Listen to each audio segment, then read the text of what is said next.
नौदल दिनानिमित्ताने सिंधुदुर्गातल्या राजकोट किल्ल्यावर उभारलेला शिवरायांचा पुतळा कोसळला। डिसेंबरमध्ये मोदींच्या हस्ते झालं होतं उद्घाटन। शिवप्रेमींची नाराजी। आमदार वैभव नायकांकडून सार्वजनिक बांधकाम विभागाच्या कार्यालयाची तोडफोड। महाराजांचा पुतळा कोसळल्याच्या घटनेचा निषेध। अनेक नेत्यांकडून शिवप्रेमींना शांत राहण्याचं आवाहन। मालवणमधील शिवरायांचा पुतळा नौदलाने उभारला होता। ताशी 45 किलोमीटर वेगाने वारे वाहत होते। मुख्यमंत्री शिंदेंचं वक्तव्य।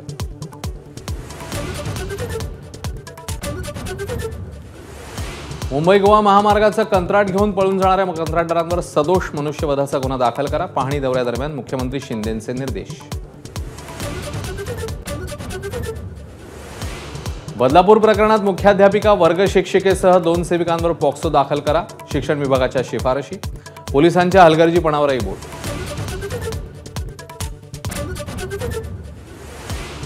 कथित दिशा सॅलियन प्रकरणावरून भाजपचं संभाजीनगरमध्ये आदित्य ठाकरेंविरोधात आंदोलन। ठाकरेंची शिवसेना आणि भाजप कार्यकर्ते आमने सामने।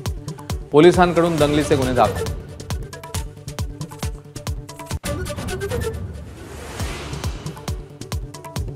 नागपूर दक्षिण पश्चिम मतदारसंघात देवेंद्र फडणवीस विरुद्ध अनिल देशमुख लढतीची चर्चा।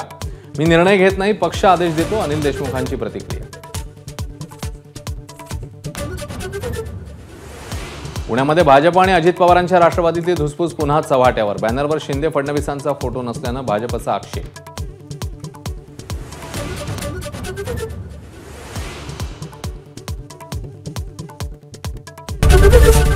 एबीपी माझा, उघडा डोळे